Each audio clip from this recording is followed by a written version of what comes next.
El régimen de Daniel Ortega, la dictadura Ortega Murillo, ha sufrido recientemente, por decir, al menos dos reveses en su búsqueda de financiamiento internacional.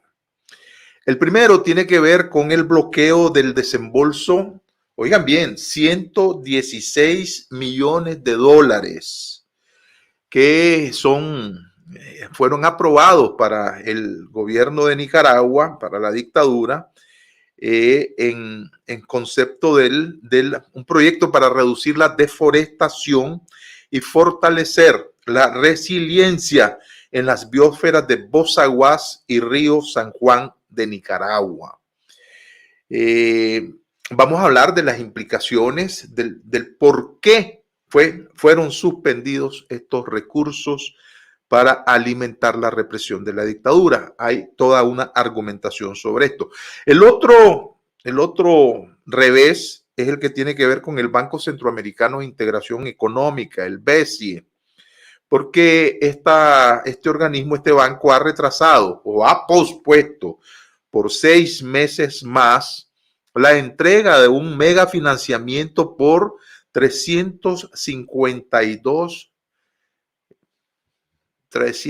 casi 353 millones de dólares para la ampliación y mejoramiento de carreteras.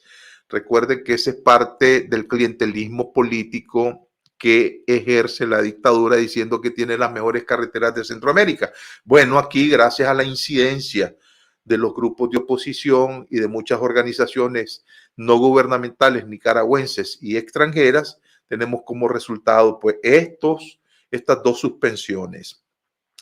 En el caso del Fondo Verde, que fue aprobado en noviembre del 2020, la Junta Directiva de esa institución decidió hacer esta suspensión aproximadamente hace semana y media, cuando nosotros anunciamos en este programa que estaban sesionando en Corea la Junta Directiva.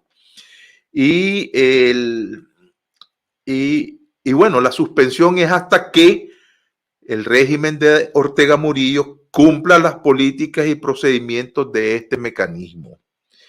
El incumplimiento oficial se deriva a partir de varias quejas de indígenas de Bozaguas y Río San Juan que hicieron oficialmente a las autoridades del Fondo Verde.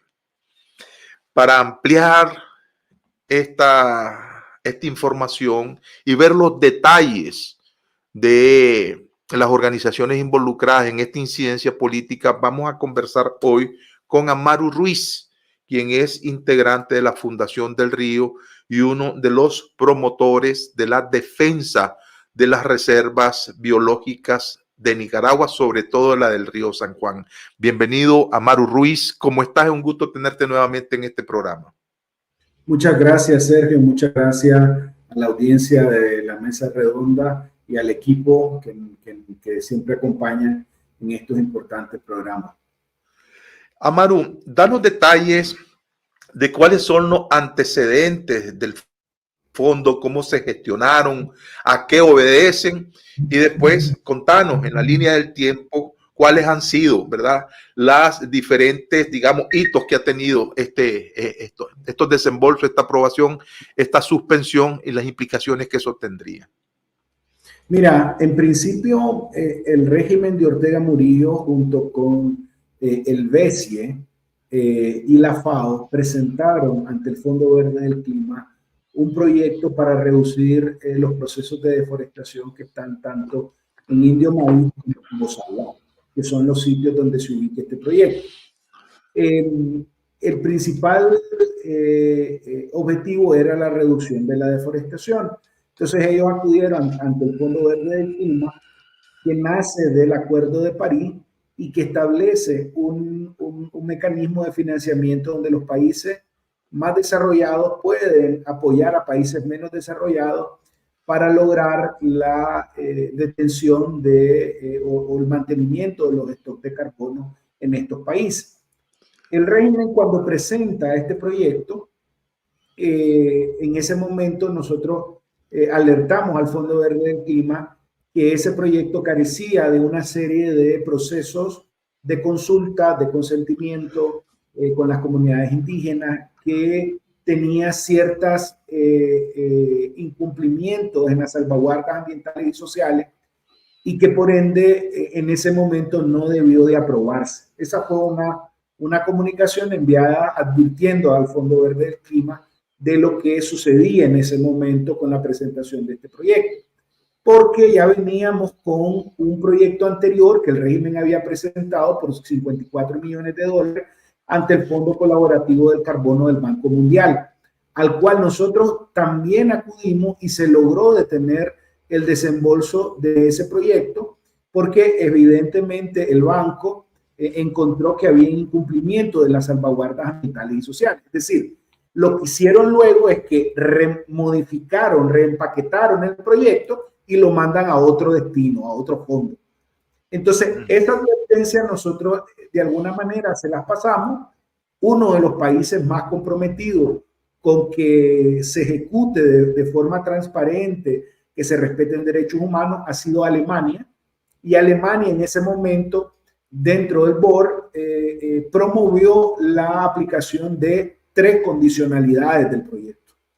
Estas condicionalidades eran que el proyecto debería de tener un tercero independiente que supervise la ejecución de las actividades que se desarrollan, que debería de respetar y realizar debidamente las consultas y consentimientos libres, previos e informados, y tercero, que debería de tener un nivel de transparencia y de participación de los stakeholders que estaban o que tenían que ver en áreas, en los sitios de proyecto.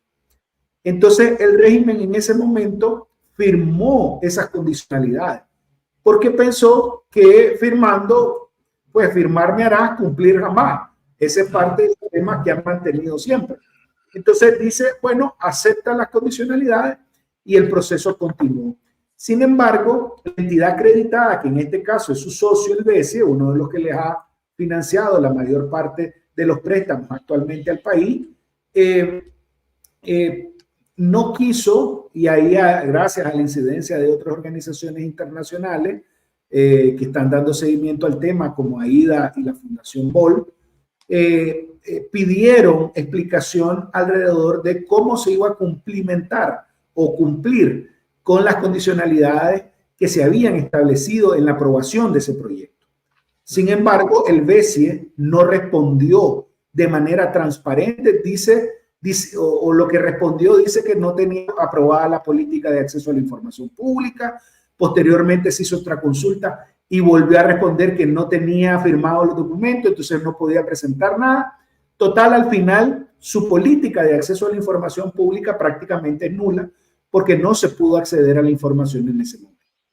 Cuando esto lo saben, y obviamente las comunidades indígenas y afrodescendientes que están dando seguimiento a este proceso, saben de esta situación, obviamente empiezan las quejas y ellos elaboraron una queja que fue presentada ante el mecanismo independiente de revisión, que es el IRM, o MIR por sus siglas en inglés, que se interesó por desarrollar su propia investigación alrededor de los procedimientos en el cumplimiento tanto de las normativas y de procedimientos del Fondo Verde del Clima como de las salvaguardas ambientales y sociales que deberían de tener por ubicarse en áreas que la mayoría son territorios indígenas y afrodescendientes, como son la zona de Bozaguá e Indio Maí. Los delegantes pidieron anonimato debido a las represalias que podrían haber sobre ellos, sobre su vida, su integridad, etc. Y el IRM aceptó la confidencialidad por el riesgo que había y emprendió un proceso de investigación independiente. Ese proceso de investigación independiente estuvo en la mesa de discusión de la Junta Directiva por 2 sesiones anteriores. Es decir, la reunión número 35 y la reunión número 34 abordaron a profundidad la situación que se presentó en el informe de cumplimiento del IRM. Y hasta ahora se toma una decisión, la Junta toma una decisión al respecto, luego que hace un sinnúmero de consultas tanto a la Secretaría como a la Unidad Legal del Fondo Verde del Clima, y que no encuentra consenso de una decisión política. Es decir, el board es un actor político donde participan los países que están en la Convención Marco de Naciones Unidas, los bloques de países que se organizan para la Convención Marco de Naciones Unidas sobre cambio climático. Entonces, esos países no llegaron a un acuerdo político sobre qué iba a pasar con esta situación que fueron presentadas. Sin embargo, en la reunión 36, que es la que ocurrió hace una semana y media, ya llegaron a una decisión. Lo que han presentado es un sumario de la decisión. El detalle de esa decisión va a aparecer en esta o en la próxima semana, a más tardar, que es cómo se desmenuza esos 4 puntos que establece la Junta Directiva del board, porque ahí trae todo el detalle, que eso es sumamente importante, que es lo que deberá de cumplir el régimen si acaso, de cumplir satisfactoriamente, ojo con esa palabra, es decir, que hasta que satisface a la Secretaría, no solo cumplir, sino que sea satisfactorio. Hasta que satisface a la Secretaría de que realmente ha cumplido con ese procedimiento, pues obviamente podrá avanzar en el proceso del proyecto. Hablemos un poco o háblanos un poco sobre por qué los indígenas temen que este financiamiento del proyecto Bioclima pueda incrementar la degradación del medio ambiente mediante la invasión de sus territorios indígenas. Mira, hay 2 preocupaciones importantes que tienen que ver con la formulación técnica del proyecto. Un primer aspecto, y es el más sensible para las comunidades, es que el proyecto parte de una hipótesis. Y la hipótesis es que, dice el régimen en el proyecto, que va a crear unos convenios o contratos de convivencia o cohabitación con las personas que están en esos territorios, que están invadiendo los territorios indígenas. Nosotros le llamamos colonos. Los indígenas también le llaman terceros, que están invadiendo territorios que son de estas comunidades.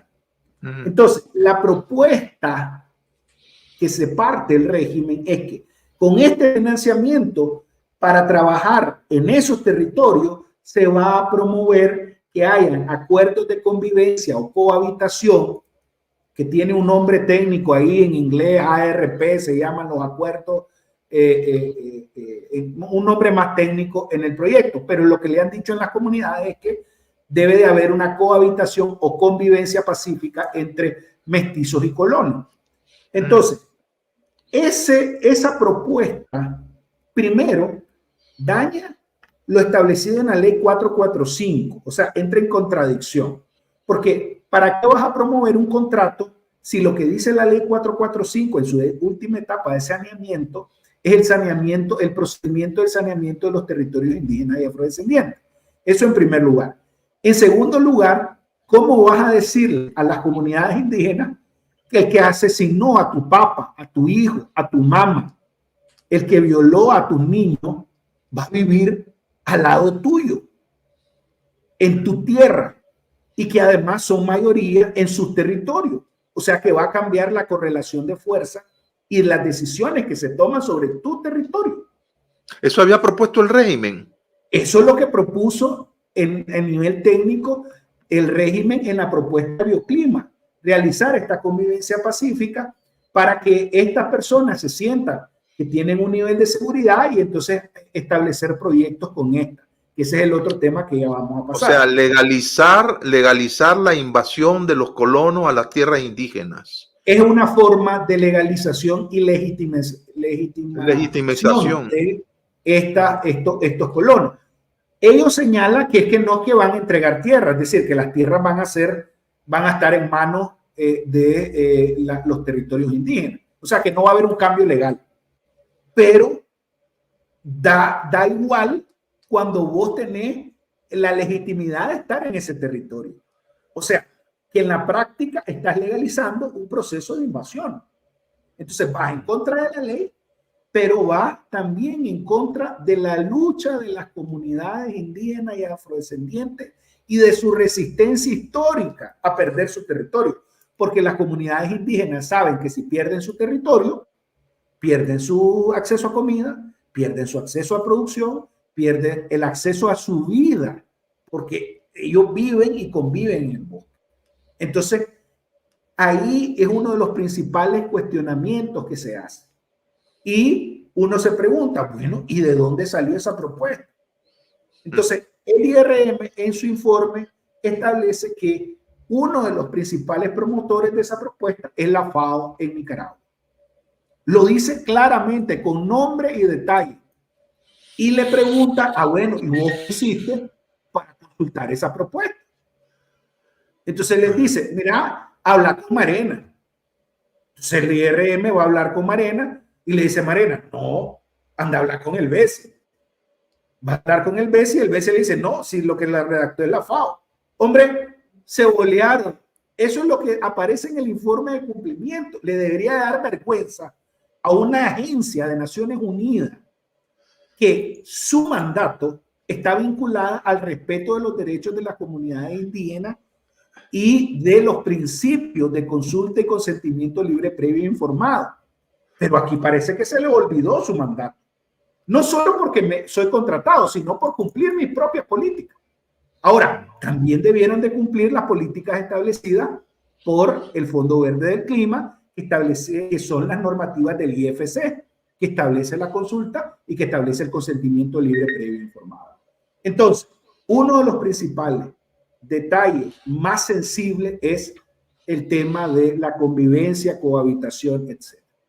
Pero también hay otros detalles, como por ejemplo, que muchos de los beneficiarios, por no decir todos, van a ser de los beneficiarios de los 126 proyectos, subproyectos que se proponen hacer en el marco de bioclima.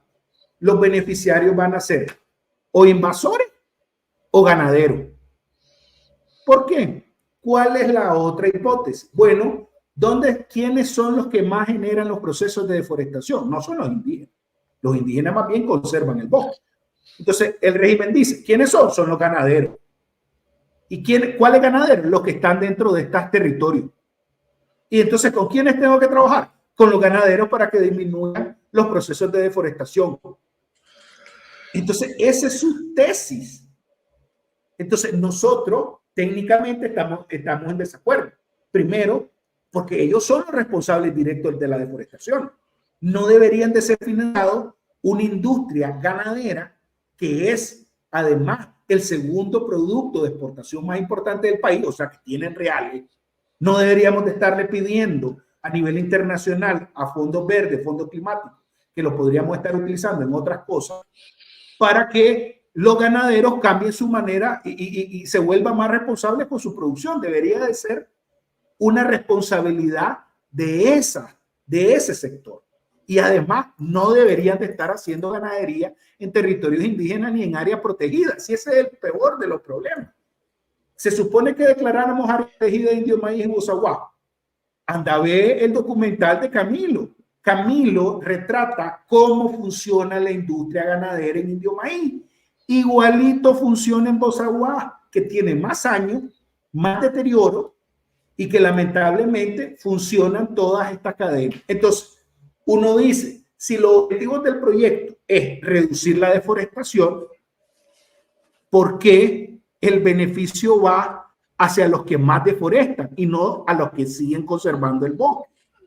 Entonces, y más bien generar políticas y cambios en tu aplicación de la legislación ambiental, más bien financiar la aplicación de tu marco jurídico ambiental para desarrollar el proceso de saneamiento, para prohibir el cambio de uso de suelo en áreas protegidas, para reubicar a la gente que realmente es pobre y se ubicó tal vez en ese territorio, y a la otra tenés que aplicarle el saneamiento, etcétera. Y promover los procesos de regeneración, reforestación, restauración de esos ecosistemas. Entonces, técnicamente, el proyecto también está orientado a muchos de los invasores que están en esos territorios. Dice Anexa Alfred, que es integrante de la plataforma indígena y afrodescendiente de la costa caribe de Nicaragua. Lo voy a leer textualmente, abro comillas. Lo que hemos detectado es que con el proceso acelerado de invasión de tierra que hay en los territorios indígenas, el proyecto va a venir a legalizar los crímenes de lesa humanidad. Ningún crimen ha sido investigado, judicializado. No hay información del gobierno en relación a ello. El recurso, los desembolsos del Fondo Verde, será para beneficiar a los colonos. Esto viene a legitimar algo ilegal, a instaurar la impunidad. No hay mecanismos de que los recursos llegarán a las comunidades. Es muy ambiguo porque el proyecto fue aprobado sin consulta. Esto lo dijo en una entrevista que le realizamos a Nexa Alfred acá. Lo dramático del asunto es que cuando vos me hablas de ganaderos, ¿a qué ganaderos? Pongámosle rostro, porque aquí ha habido una política concertada del Estado de Nicaragua, encabezado por la pareja dictatorial, para hacerse de las tierras de la costa caribe. ¿Quiénes son esos ganaderos, Amaru? Mira, en principio ellos tienen un problema que es lógico. Es que la situación en el Pacífico y en el centro del país cada vez es de menos pluviosidad de agua. Es decir, llueve menos. Sí. Y si llueve menos, vos no podés producir pasto, que es el principal alimento del ganado. Y además, la cultura ganadera es una cultura de ganadería extensiva. No es que en pocas áreas producir, no. Tenemos 6 millones de cabezas de ganado. Prácticamente el mismo 6 millones de hectáreas de pasto, es decir, una cabeza por una hectárea de pasto.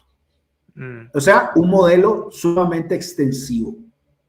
Entonces, aquí hay un problema para ellos. Ellos se están quedando sin agua en esas regiones. Y donde uno dice, ¿dónde hay más agua? En la región del Caribe. Tan fácil como eso. Entonces, ¿por qué van al Caribe? Porque hay agua y pueden producir pasto. Y entonces le dan de comer al ganado. Y no solo eso, el régimen con los fondos venezolanos fue el que trató de potencializar la ganadería como una alternativa. Y empezó, no sé si te acordás, aquel programa que entregaban una vaca a cada familia. Y entonces empezó a fomentar la cultura ganadera. Y no solo eso, se supone que los compromisos de pago eran de ganado, eran en ganado. El Estado venezolano me daba reales y yo te daba ganado en pie o carne. Así le pagaba. Entonces se tenía que promover la ganadería sí o sí, se supone, para pagar la deuda. No sé si pagaron la deuda. Esa es otra cosa, porque se quedaron con los reales. Pero bueno, entonces, todo el sector ganadero se enfocó en hacer sociedades y en promover la ganadería. Y ahí empezaron las negociaciones con otras transnacionales mexicanas que se instalaron, como Su Carne, como Lala, etcétera, en Nicaragua para producir y generar mayor capacidad de procesamiento de la carne y por ende mayor dinámica del mercado de la carne. ¿Qué pasa? Este proceso orientó o fomentó que la ganadería aumentara en zonas del Caribe de Nicaragua y que fuera desplazando otras actividades agropecuarias para producir ganado, porque había un sinnúmero de beneficios alrededor del sector ganadero. Entonces, lo que nosotros decimos es que al menos en áreas protegidas no debería de haber ganadería, porque son áreas protegidas, punto. Nadie debería de hacer ganadería. Eso es lo mínimo que estamos pidiendo al sector ganadero. Cuando nos reunimos o cuando les hemos hablado con el sector ganadero y les hemos cuestionado, ellos nos han dicho, no somos nosotros los que estamos ahí, y se lavan las manos. Sin embargo, las investigaciones tanto de Camilo, que pudo evidenciar como las investigaciones nuestras, nos han determinado que mucho del ganado engordado en área protegida termina en muchos de los mataderos. Macesa, su carne, y ahorita se me va, eran 3 mataderos de los grandes que al final terminan exportando la carne a Estados Unidos como principal mercado de exportación. Entonces vos no me podés a mí a venir a decir que no tenés involucramiento si al final vos comprar la carne y la procesás y después la vendés. Y entonces alguien dice, no, pero si tenemos un sistema de trazabilidad bovina. Entonces nosotros nos fuimos de nuevo a la reserva y tomamos imágenes del ganado enchapado que estaba en la reserva y nos fuimos a la pulpería del vecino de una comunidad y nos encontramos que vendían las chapas como vender llaveros. Entonces uno dice, si la trazabilidad bovina es un proceso para garantizar el origen de donde se está engordando esa vaca, pero vos la vendés en una pulpería. Es más, los camiones ganaderos, y que ojalá que nos escriba un ganadero, los utilizan de llavero de sus llaves de los camiones que transportan ganado. Así utilizan la chapa. O sea, entonces la trazabilidad bovina, que tanto habla el INTE, que tanto habla el MAC, se fue al carajo por los procesos de corrupción, porque no lo ven como un proceso para garantizar que la ganadería sea una ganadería responsable. No están interesados en eso. Y ahí, entonces, las industrias ganaderas tienen una responsabilidad, porque ellos te pueden decir, y ya lo han dicho públicamente y en reuniones privadas, no, es que yo no hago eso, eso lo debería de hacer el Estado. Entonces yo les digo, no, vos deberías de proteger tu mercado de comercialización de carne y debería de ser un mercado responsable, porque el día en que se des cuenta que estás metiendo ganadería que viene de procesos ilegales, que viene de fincas en áreas protegidas, etcétera, en ese día se te puede caer tu mercado. Entonces, ustedes han cuantificado, Amaru, cuántos son los chambulines que le ponen codicia a todo este negocio? Mira, el sector de ganadería en Nicaragua es el segundo mayor de exportación. Ahorita no te puedo dar el dato exacto, pero es el segundo rubro económico de exportación de Nicaragua, más importante, después de otro tema que es el oro. Entonces, te voy a buscar el dato para darte lo exacto. Pero sí ha generado un importante aporte económico al país y por eso es que lo mantienen y lo mantienen como una línea de producción y de promoción. Te pregunto eso porque siempre en criminalística uno dice hay que buscar cuánto significa esto en dinero y cuantificarlo. Esto indica que el problema va a persistir y que Nicaragua va a dejar de recibir fondos que están destinados a evitar, reducir la deforestación y por lo tanto, fíjate bien, si unimos una cosa con otra, todas estas condiciones del cambio climático, que no es una quimera, que es real, que lo están padeciendo en este momento ciudades tan importantes como, qué sé yo, bueno, en Grecia, estuve leyendo las informaciones, Corfú, ¿cuáles las otras ciudades de Grecia? En Europa también están siendo las afectaciones en España por el cambio climático y las afectaciones que estamos teniendo en la región. Es decir, si no vemos estructuralmente el problema para que los ganaderos tengan una acción responsable y puedan contribuir a la reforestación ahí en el territorio del centro norte de Nicaragua, entonces ellos van a seguir haciendo esto y esto va a traer consecuencias sumamente difíciles. Y a eso me quiero adentrar. ¿Qué consecuencias ves? Nicaragua necesita esos fondos, pero eso está destinados para una actividad específica. Eso el gobierno no lo está logrando porque ahí es donde está coludido precisamente con estos grandes intereses de estos empresarios de la carne. ¿Cuál sería entonces la propuesta técnica que ustedes verían tanto a los ganaderos, ¿verdad? Y a las organizaciones internacionales para ver el alcance de la suspensión de estos recursos? Mira, solo para el mercado de la carne representa 586 millones de dólares en el país. Es el segundo producto de exportación más importante que tiene el país. O sea, tiene para asumir al menos un programa de trazabilidad independiente. Nosotros le dijimos en su momento, pero bien llevado, el programa de trazabilidad bien llevado. Le dijimos en un momento, si no funciona el del Estado, hagan ustedes, que no entren en su cadena de producción ganado que viene de áreas protegidas y territorios indígenas. Muy buena propuesta. Háganlo ustedes, si ustedes tienen reales, consíganlos ustedes en el sector privado. Si el sector privado tiene también fondos filantrópicos, que ustedes pueden decir, pidan un préstamo de financiamiento blando, de eso que da a cada rato el BESI, de eso que da a cada rato el BID, el Banco Mundial incluso. Entonces, ellos lo pueden hacer, por supuesto que pueden cambiar. Tenemos una industria ganadera del siglo XVIII. Apenas están hablando, muy pocas, de algunas fincas referentes de diseminación artificial, de estabulación de ganado.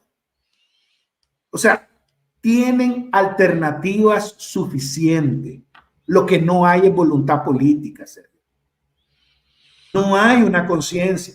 Entonces, cuando vean el documental de Camilo, que se lo recomiendo, que se llama Patrullaje, y que incluso hasta Leonardo DiCaprio se ha sumado a este proceso, gracias al trabajo de Camilo y el equipo que está detrás de eso, se darán cuenta cuál es la posición de los ganaderos. Si ahí se documentó cuál es la posición que tiene, cómo en unas veces se lavan las manos y dicen, no, es que ese no es mi problema.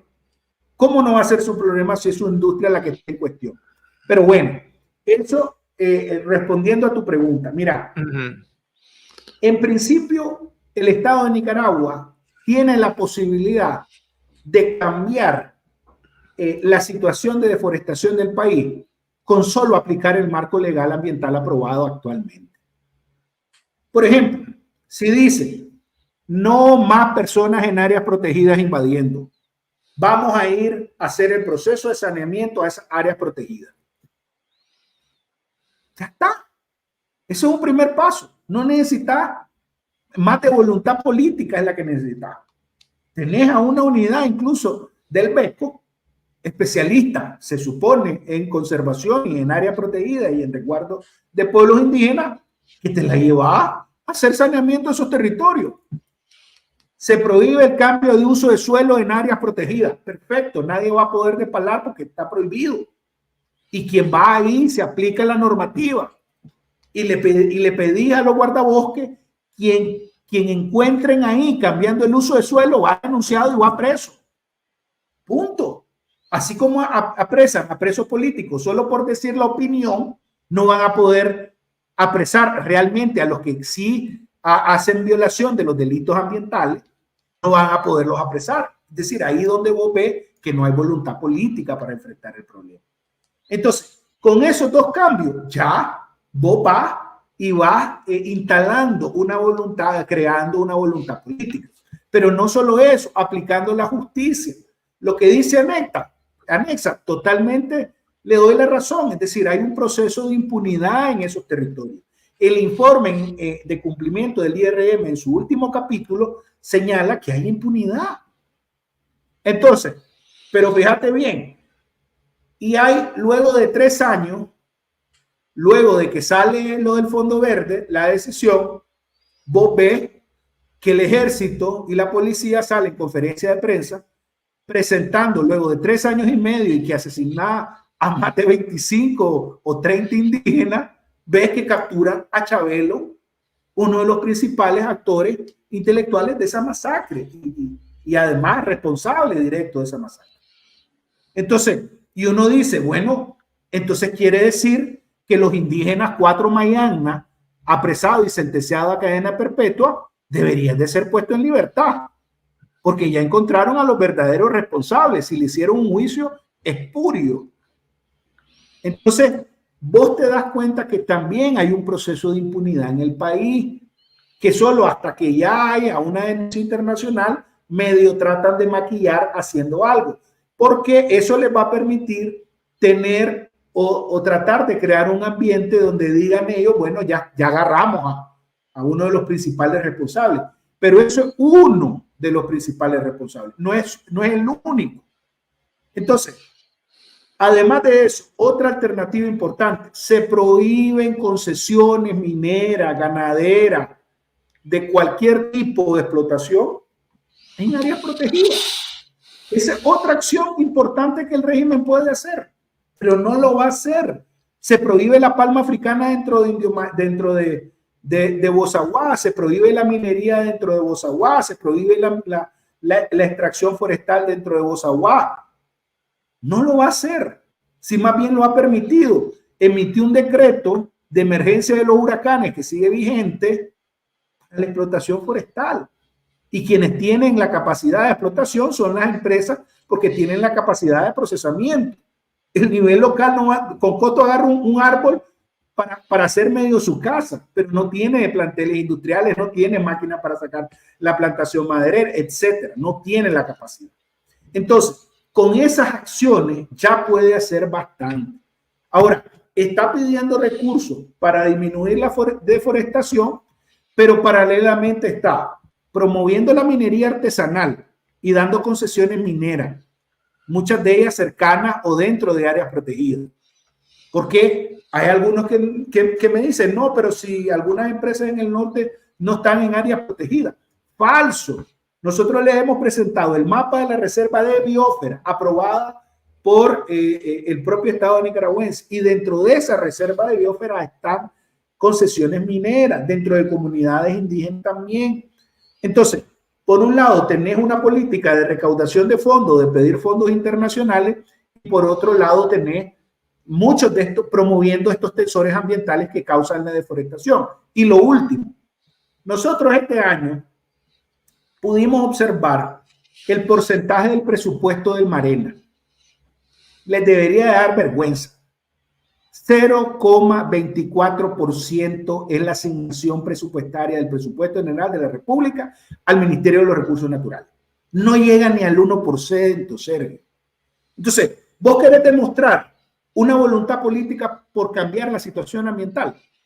Bueno, dota de presupuesto al principal rector de la materia ambiental en Nicaragua, que es el Marena.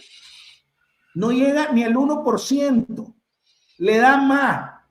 Al ejército le da, ahorita ya no sé cuánto, pero también salieron los expertos en temas de seguridad, evidentemente que le da una cantidad enorme, y uno se cuestiona, bueno, ¿y qué hace tanto el ejército en tiempos de paz y no está en guerra? No sé con quién. Pero el famoso batallón ecológico tiene alguna función. Pues debería de tener. Yo he dicho que el ejército cuida más a las vacas que a las comunidades indígenas y afrodescendientes. ¿Y por qué lo digo? Veamos los comunicados que emite cada semana el ejército en su página web y en su página de Facebook. Es más, a la protección de que encontró un abigeato, de protección de los ganaderos, etcétera, que de protección de las comunidades indígenas y afrodescendientes. No los acompañan a los guardabosques a su patrullaje. No detienen a los responsables. Si ahorita, ¿sabes cómo detuvieron a Chabelo? El propio ejército en conferencia de prensa dijo él. Es que unos ganaderos llegaron donde mí en el puesto regional número 6 y entonces denunciaron que habían unas personas, unos delincuentes cercanos a la propiedad. Y entonces, hasta que le dijeron los ganaderos, pero lo han dicho hace 2 años las comunidades indígenas y no los detuvieron. Ahora lo dicen los ganaderos, entonces sí, ahora sí. Entonces ahí vos te das cuenta el nivel de disposición y de voluntad política para atender los verdaderos problemas de esos territorios. Solamente para poner en perspectiva el asunto, la tragedia de las comunidades indígenas. El informe del Observatorio de Pueblos Indígenas Afrodescendientes, OPI, entre el año 2022 y lo que va del año 2023, se han registrado violaciones a los derechos humanos en 83 comunidades de 17 territorios de la costa Caribe Norte, que se traducen en 571 incidentes, entre los que se destacan invasión de tierras por colonos o terceros, criminalización de defensores, violencia política y represión contra la autonomía comunitaria. Pregunto, ¿hay colusión? ¿Hay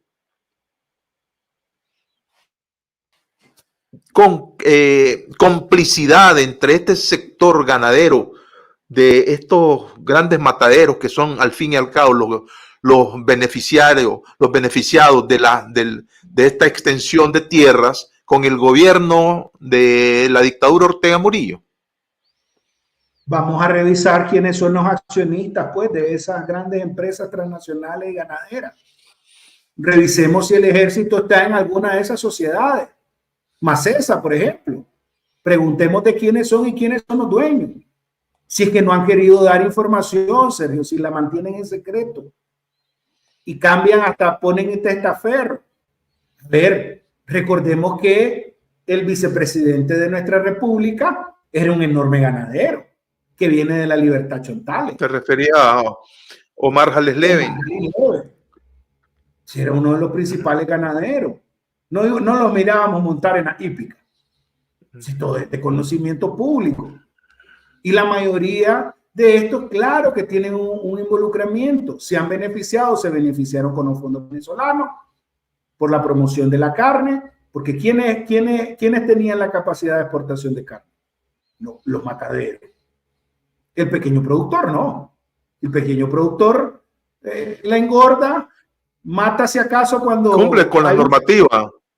Mata una cabeza de ganado cuando quiere celebrar los 15 años de su hija o las fiestas de fin de año, pero lo demás lo vende, lo ve a los principales y entra en la cadena de valor de la ganadería y al final son los ganaderos los que están vendiendo. Y yo no los entiendo porque también les ha ido mal si no les cerraron Espica, no les quitaron la asociación de ganaderos. ¿Por qué? Porque el régimen quiere negociar de tú a tú, no quiere tener un espacio amplio de concertación para negociar. Quiere negociar con cada matadero, quiere negociar con cada empresa que esté en el sector. ¿Para qué? Para seguirlas presionando. Entonces también para ellos mismos, el régimen no representa una sostenibilidad a largo plazo. Porque lo que hace el régimen es que si no te puede controlar, trata de sacarte del mercado. Y eso en algún momento está ocurriendo o va a ocurrir si no ya ha ocurrido ya. Entonces, ahí también hay una responsabilidad del compromiso de esa ganadería. Y uno dice, bueno, ya no me puedo comer. Alguien de los ganaderos en algún momento me dijo, y que trabaja con los ganaderos, ya no se puede comer uno en paz la carne y una sopa de res. Yo le digo, si te la puedes comer en paz, pero yo me la comería más en paz si no vinieran por causas de deforestación de los territorios indígenas de las áreas protegidas. Me sentiría más a gusto comiendo carne. Porque esto no es un asunto de la decisión individual de cada persona, decir comer carne o no comer carne o ser vegano. No, esto es un asunto de responsabilidad del sector, de sostenibilidad ambiental del sector, de que además a ellos mismos les afecta. ¿Por qué? Porque si se quedan sin bosque, en algunos años ya no van a tener agua. ¿Y a dónde van a ir si ya no hay bosque? Ahorita van a esas regiones porque hay bosque y porque se produce agua y que puede producir el pasto. Pero si llega a eso, en la época de Somoza, que también se amplió la ganadería, los sectores del Pacífico quedaron sin agua o con poca agua. Entonces, lo que se decía de la gente, la misma gente te dice, bueno, aquí en Chontales ya no hay río, no hay ríos de leche, ni piedras de cuajada, solo queda una tierra seca y árida, precisamente porque se ha perdido la cobertura forestal. Por eso es que invaden hacia el Caribe, porque es donde todavía cae la mayor pluviosidad, porque tenemos los principales remanentes de bosque que hay. Entonces, también para su sector es parte de la sostenibilidad ambiental, que ellos deben de pensar que deben de transformar su industria y deben de responsabilizarse sobre sus impactos. O sea, es una carne que va impregnada de sangre indígena. ¿verdad? Es que, ¿a dónde están yendo? Los niveles de incidencia de las organizaciones como Fundación del Río, como la Plataforma de Indígenas y Afrodescendientes y como otras organizaciones que estuvieron presentes en las reuniones con los directivos del Fondo Verde para el Clima y también en la cumbre Unión Europea CELAC, por lo menos en los adjuntos de la sociedad civil, vos lo valorás como consistente, pero además que pueda perdurar en el tiempo estas condicionalidades estrictas para que el régimen no acceda a estos recursos. Mira, yo creo que hay una discusión a nivel internacional de cómo seguir cooperando con Nicaragua sin que hayan dudas sobre el nivel de transparencia que puede haber en ejecución del régimen, sobre todo por las denuncias que se han venido realizando. Una de las propuestas que nosotros hemos esbozado en las reuniones con cooperación ha sido que debería de tener un mecanismo de seguimiento y de verificación independiente los fondos que siguen aportando al país de manera bilateral.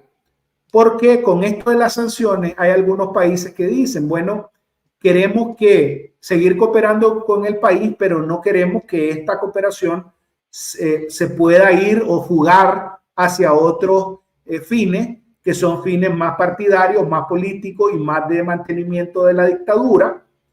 Y entonces no saben qué hacer. Y una de las cosas que se ha demostrado es que se pueden poner condicionalidades que permiten el escrutinio público de cómo se utilizan esos fondos.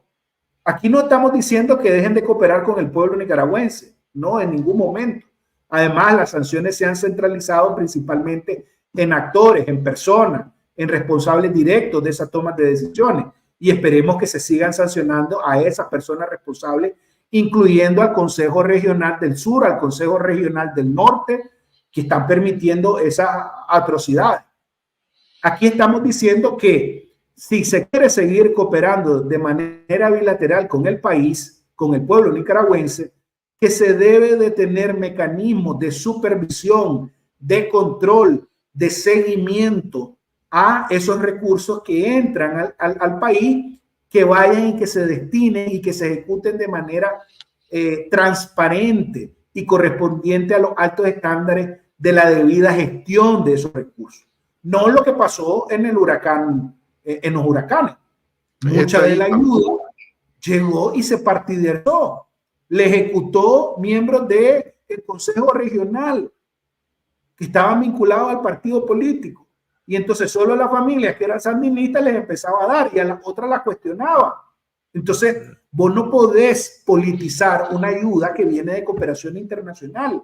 Y hoy por hoy esa ayuda es la que se está politizando. Y esas son las cosas que se deben de ir mejorando, sobre todo de cara a la incidencia internacional, para que tengan mecanismos de supervisión, control y de transparencia de todos esos procesos. No digo que no haya, pero digo que se debe de tomar en cuenta que eso debería de ser una de las acciones alternativas para seguir cooperando de manera bilateral con el pueblo nicaragüense, pero asegurando que el régimen no lo utilice para decir luego, ah, no, gracias a mi comandante y a la compañera Rosario Murillo, gracias a la cooperación internacional, más bien, a la gestión de esa cooperación internacional y de otros pueblos, porque a ver, ¿de dónde sale la cooperación? De los impuestos de otros pueblos. Si es que la cooperación es solidaria porque viene de la mayoría, de lo que ponen los ciudadanos en Europa, en Alemania, incluso en Estados Unidos, son de los impuestos que sale la cooperación al desarrollo. Y todos los países desarrollados tienen el deber del 7% de su presupuesto nacional de dedicarlo a la cooperación al desarrollo de los países más empobrecidos. Entonces, evidentemente ahí se abre un debate importante en la cooperación al desarrollo de forma bilateral. ¿Cómo hacemos más eficiente, más transparente, con mejores mecanismos? Y es por eso que estamos acudiendo o que se está acudiendo a este financiamiento, a la queja, al mecanismo independiente, para que delimite y genere una jurisprudencia alrededor de cómo se debe de gestionar de manera transparente y no violando derechos humanos, no violando las comunidades y los derechos de las comunidades indígenas y afrodescendientes. ¿Qué debería hacer el gobierno en este momento? Bueno, lo has dicho ahí, ¿verdad? A lo largo de la entrevista, pero haciendo un resumen conclusivo, ¿qué debería de hacer el gobierno para que pueda acceder a estos fondos? Mira, el régimen deberá de cumplir una serie de políticas y procedimientos que van a ser señalados en las próximas semanas de detalle. Le dieron 120 días para que cumpla estos procedimientos y estas políticas. El régimen debe de, pienso yo, primero establecer medidas nacionales, es decir, no necesita incluso ni de plata, como te decía, necesita de voluntad política por realmente resolver los problemas que ya llevan más de 15 años de denuncia. Desde el 2005 se ha denunciado las primeras invasiones a los territorios de Bozaguá y hay casos emblemáticos que vienen anteriormente con otros gobiernos, pero este es un problema que no es de ahorita, sino que viene acumulándose y que obviamente ahorita estamos viendo los efectos más devastadores. Entonces, debe de tomar acciones, medidas nacionales, primero, aplicar el marco jurídico ambiental, realmente proteger las áreas protegidas, decretar una veda en términos de aumentar y decretar la veda forestal en áreas protegidas, hacer políticas vinculadas a la prohibición del cambio de uso de suelo, aplicar la ley de 445 en su última etapa, terminar de titular los territorios indígenas que no están titulados, etcétera. Acompañar a los guardabosques, fortalecer los mecanismos de monitoreo, actualizar los planes de manejo de las áreas protegidas. El último plan de manejo del área protegida de Indio Maíz es de 2005. No tienen actualizado su plan de manejo, o sea, no saben ni cómo van a manejar el área. Para las personas que hemos estudiado eso implica que no tenés cuál es el marco de conservación que vas a hacer en esa área. Entonces, decir, hay un sinnúmero de cosas, pero yo lo que siento, Sergio, que lo que va a hacer el régimen ahorita está desesperado por presentar un documento, al menos que diga o que maquille el cumplimiento de esas políticas. Entonces, aquí viene una advertencia importante para las comunidades indígenas y afrodescendientes de Nicaragua, y es que el régimen está desesperado porque quedó mal públicamente, porque se le publicó un informe donde demuestra que luego de la visita del IRM al país en 2021, les encontraron toda la misma de incumplimiento que han hecho. Sí que quedaron mal. O sea, desde ya quedaron mal. O sea, aunque traten de cumplir, hay un informe contundente del IRM en materia de derechos de pueblos indígenas y de incumplimiento de normativas internacionales que quedó mal el régimen. ¿Por qué? Porque ha hecho todas las cosas mal, porque no ha tenido voluntad política para enfrentar esos problemas. Y no vimos al comisionado de la policía, al subcomisionado de la policía de Puerto Cabezas hablando con los colonos, diciéndole, ninguneando a los indígenas. O sea, no hace falta más pruebas, y si quieren más pruebas, nosotros se las presentamos con gusto, de cómo ellos han mal manejado la gestión con esos territorios y el compromiso de la protección de las áreas protegidas. Tenemos las mayores tasas de deforestación del país en la historia del país. Ni en la época de Somoza, de su homólogo que tanto fue a la lucha contra Somoza, está duplicando lo que ha hecho Somoza. O sea, tenemos la deforestación, más de 136,000 hectáreas y más todavía. Entonces, uno dice, si los indicadores ambientales, incluso revisando el indicador o el estándar de la Yale, de la Universidad de Yale en Estados Unidos, ellos publican el índice ambiental a nivel mundial. Nicaragua ha retrocedido en la mayoría de los elementos que se evalúan en ese índice de sostenibilidad ambiental. Entonces uno dice, bueno, ¿y a dónde va tanta plata? Reciben plata del GEF, que es el Fondo Mundial Ambiental. que la administra la FAO. Y uno dice, ¿cuáles son los resultados de esa plata?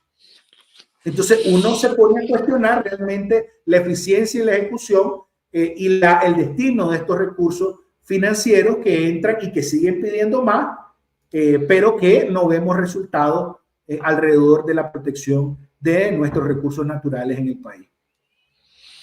Muchas gracias, Amaru, por haber estado con nosotros una vez más haciendo estas importantes denuncias sobre lo que está pasando, sobre estos grandes financiamientos que el gobierno de la pareja dictatorial ha venido recibiendo y tratándose de burlar pues, de los cooperantes.